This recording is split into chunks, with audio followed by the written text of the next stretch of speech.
Moonfall. January 12, 2011, a crew of astronauts led by Commander Jacinda Jo Fowler, Halle Berry, are doing maintenance at a satellite repair station. Joe's friend, astronaut Brian Harper, Patrick Wilson, notices an unusual swarm of nanotic creatures heading toward them. The swarm hits the satellite. Brian attempts to save his friend, Alan Marcus, Frank Fiola, but Brian gets knocked back by the swarm, and Marcus is lost, along with another astronaut. Brian makes it to Joe's shuttle and manages to fly themselves back to Earth. 18 months later, Brian has become disgraced by NASA after his reports of the swarm attacking them are written off as crazy talk. His friendship with Joe suffers a fallout, and he ends up divorcing his wife Brenda, Carolina Bartczak. She moves to Jersey with their son Sonny, and he becomes distant from his father.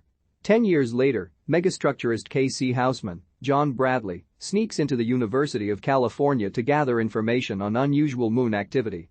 He goes to his regular job at a fast food restaurant, where he gets confirmation of strange readings coming from the moon's orbital trajectory.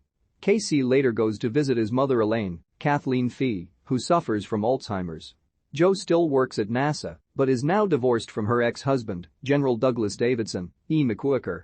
They share custody of their son Jimmy, Zane Maloney, and Joe also houses foreign exchange student Michelle, Kelly Yu, who also takes care of Jimmy. At work, Joe is told of strange activity coming from the moon. Casey pretends to be Brian, as he was called to speak for a class field trip at a museum. When Brian actually shows up, Casey attempts to present his readings and information about the moon getting closer to Earth, but Brian dismisses him and has security take Casey out, but not before Casey throws his info at Brian to read. Brian now lives alone, while Brenda has remarried Tom Lopez, Michael Peña, and has 2 daughters with him, Nikki, Ava Weiss, and Lauren, Hazel Nugent. Brenda calls Brian because Sonny, Charlie Plummer, is seen on the news being chased by the police. After he is arrested, Brian attempts to go to his bail hearing, but because of his interruptions and the lawyer saying money is no object, the judge postpones the hearing for a week, forcing Sonny to be in jail for that long. As Brian tries to bribe the judge into letting Sonny out, reports start to go out about the moon going out of orbit. Joe's colleagues estimate that they have about less than 3 weeks before the moon starts to break apart and send city-sized pieces of debris hurtling across the globe. NASA organizes a shuttle launch with a crew of 3 astronauts to go up to the moon and investigate the occurrence. The astronauts encounter the swarm, and it surrounds the shuttle before breaking in and killing the astronauts, which is seen back at NASA. Panic around the planet begins to ensue, with looting and rioting going around. Soon, a tsunami hits California, wherein Brian has to help KC when he gets swept up by the water. After Joe observes the footage from the shuttle and finds a hole dug into a crater floor, she digs into the old NASA archives and finds helmet cam footage from Brian's suit during the first failed mission. She is found by a man named Holdenfield, Donald Sutherland, who works in the archives and implies that there is something about the 1969 moon landing that NASA is covering up. Joe attempts to gather a crew for a second mission and is brought in to meet KC and Brian, the latter still being angry with her after he believes she threw him under the bus after their last mission. They learn about an EMP that was built to kill the swarm, and they get a shuttle out of a museum to try and launch it into space. Before the mission is set, Brian arranges for Sonny to be released from prison to join Brenda and her family at Tom's cabin in Colorado. He is joined by Michelle and Jimmy as they make the drive out there.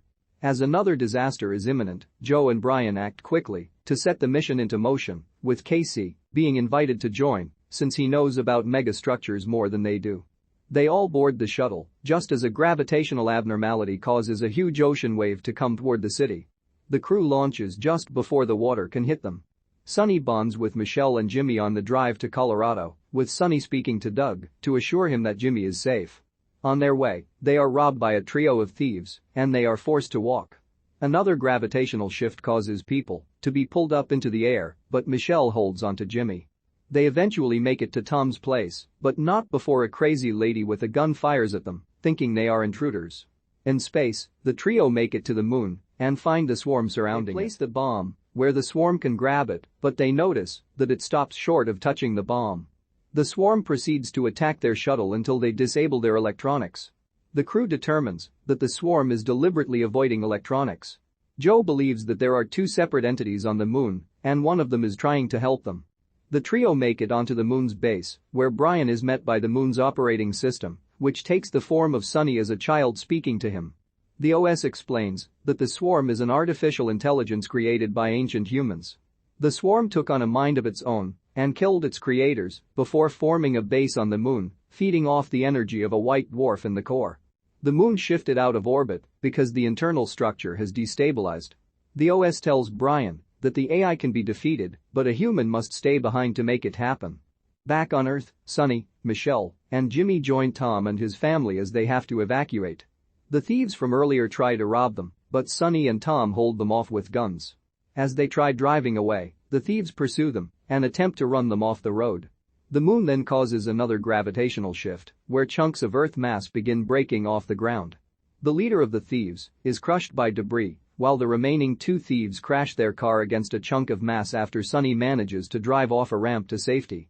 Meanwhile, the President of the United States issues an order for nukes to be launched at the moon in a last-ditch effort to save everyone. Sunny, Tom, and everyone else put on oxygen masks as the air starts to thin, and they make their way to a cave for safety. Nikki's oxygen runs low, so Tom gives her his tank. He starts to lose his breath and tells Nikki to just keep walking before he dies. When Nikki reaches her family, the oxygen starts to come back, so Sunny and Michelle attempt to go find Tom, but Sunny is taken down by a falling tree that pins him down. The trio on the moon make one last attempt to get the bomb to the swarm. Doug holds his colleagues at gunpoint to prevent them from nuking the moon, since he believes Joe can still save them. When the trio gets close to the bomb, Brian attempts to sacrifice himself to stay behind and deliver the bomb, but Casey ends up taking his place instead. He feels that Brian and Joe have families to return to, while he has a chance to have finally done something with his life. Brian and Joe bid him farewell, and the swarm surrounds Casey's pod before he detonates the bomb, killing the swarm and sending the moon back to its rightful position. Brian and Joe are close enough to the Earth to fly out on a pod. Brian and Joe make it to be reunited with their families. Brian is told about Tom's fate, and he tells Brenda that he was a great man. He also tells Sunny that Casey saved the world. Back on the moon, Casey's consciousness is uploaded to the base. He meets the operating system, which takes the form of his mother. Casey is told that they are about to get started on something big. Earth's moon falls out of orbit due to a swarm of artificial intelligent nanomites taking over and destabilizing its core. Disgraced NASA astronaut Brian Harper joins his former friend and colleague, director Jacinda Fowler, plus conspiracy theorist Casey Houseman, on a mission to destroy the swarm, as Brian had previously encountered it on an earlier mission and was fired from NASA after telling his superiors about the swarm. The orbital shift causes disaster events like tsunamis and gravitational anomalies to hit Earth, killing many innocent people. Brian's son Sunny rides with Jacinda's son Jimmy and exchange student Michelle to join Sunny's mom and her new family, while Jacinda's ex-husband is given orders to nuke the moon. The crew learns that the swarm was made by ancient humans, and after they grew too intelligent, they set up a base on the moon. The operating system on the moon wants to help the humans. It instructs Brian to stay behind to plant the bomb to kill the swarm, but Casey chooses to sacrifice himself so Brian and Jacinda can return to their families. They blow up the swarm, and Earth is saved as the moon returns to orbit. Casey's consciousness is uploaded to the moon as the operating system plans to use him for a greater purpose.